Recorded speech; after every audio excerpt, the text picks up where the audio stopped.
In tonight's Scripps News Focus, we're sharing a story you might not have seen on your timeline today. Today is Transgender Day of Remembrance, 24 hours commemorating trans people who were killed out of hatred. The president released a statement saying, as we mourn the loss of transgender Americans taken too soon this year, we must also recommit ourselves to never stop fighting until all Americans can live free from discrimination.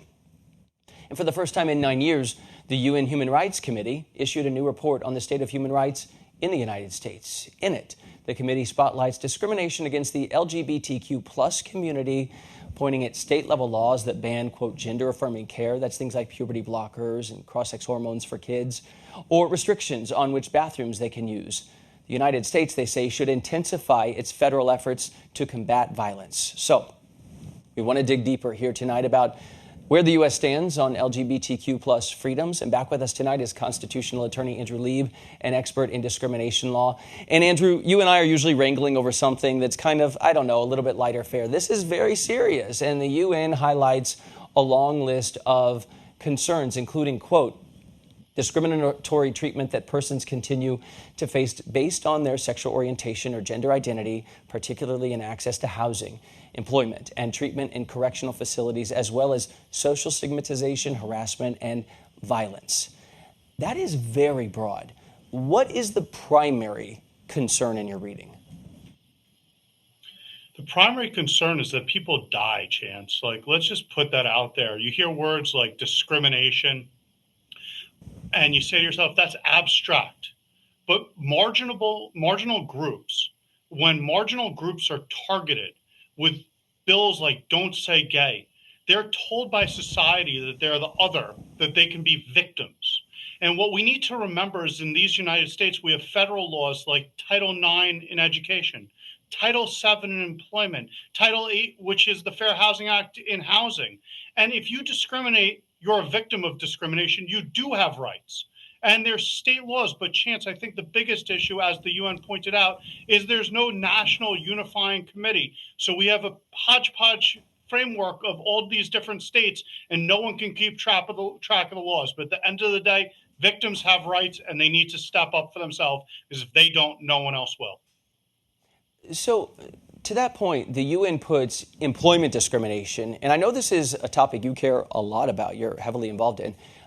They put employment discrimination on par with something like female athletes not wanting to compete against trans female athletes. Is that equivalent? It's not equivalent when we're sitting across the table on Thanksgiving and we're debating what the policy should be. It is equivalent when we're telling someone they're the other.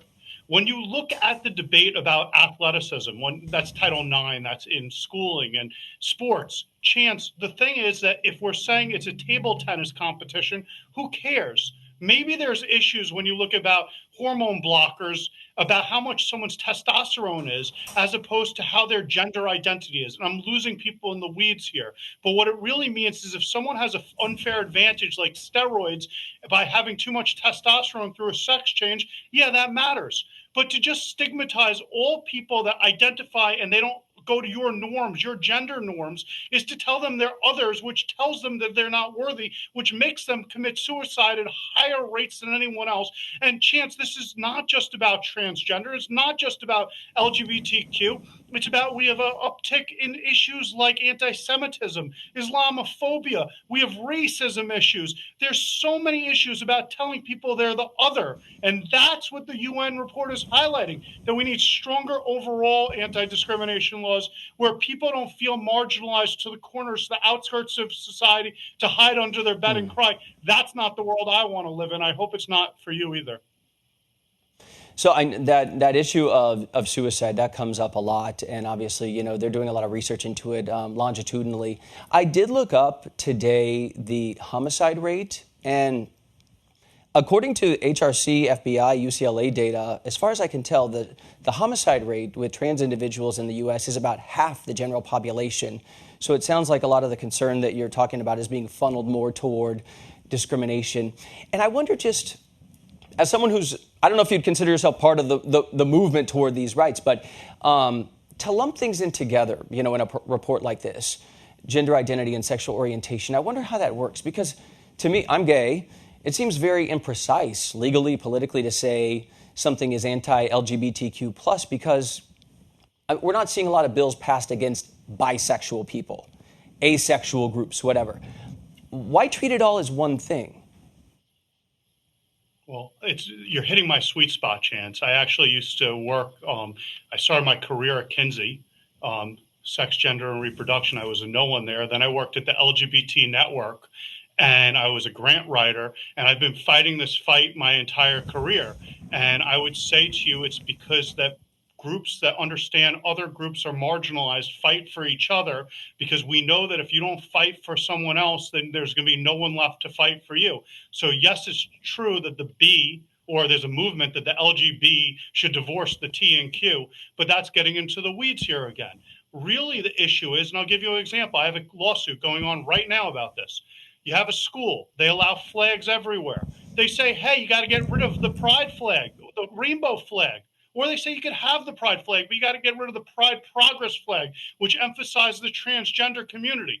It's making someone the other, always telling someone the other. To loop back to your conversation, Chance, it's not just about homicide. That's not what we're concerned about. It's about telling people that you have to go back to the closet. You need to hide. You need to conform to society. If you're not a white Christian male, you don't have value. It applies to gender. It applies to sex, to women. It applies to any group that is the other. And we're a more functioning society overall with better economics when we all matter. So, Andrew, let's end with this quickly then, because legally, the Supreme Court has said that trans people are covered by the Civil Rights Act on things like employment. And that was written by the Trump appointee, Neil Gorsuch. You know, you can marry whoever you want. You can be whatever gender you feel you are, even if medical treatment might be delayed until adulthood in some places. I mean, personally, we are so much further than I ever thought we'd be when I came out 20 years ago. So much further. In total, do gay, trans, other minority sexual groups, do they have more rights today than they did 10 years ago? How do you see this? 1,000% the movement is moving forward. And maybe for every 4 steps forward, we take a step back. And I agree with that. And you mentioned the Gorsuch opinion, which is about which softball teams are you going to play on? What happens if you play in the opposite gender? And they wanted to know if the word sex, and that's the term, it's called a protected class under Title VII, the employment law, or Title IX, they use the word sex too, or in fair housing use the word sex. Does that include orientation or gender identity? Now, mind you, some states do that as well. But yes, we're moving forward, Chance. But if you don't wake up every day and fight for equality for those that are different than you and those that are the same as you, then why are we here? The whole point is to raise up society as a whole, not as an individual. And since we had this great law that came about, we've had this for over 60, 70 years. We need to each fight for equality for everyone. And the UN's reminding us that in these United States, we're not perfect. We're striving for a more perfect union. Andrew Lieb, good conversation as always. Thanks. Thank you. We'll be right back.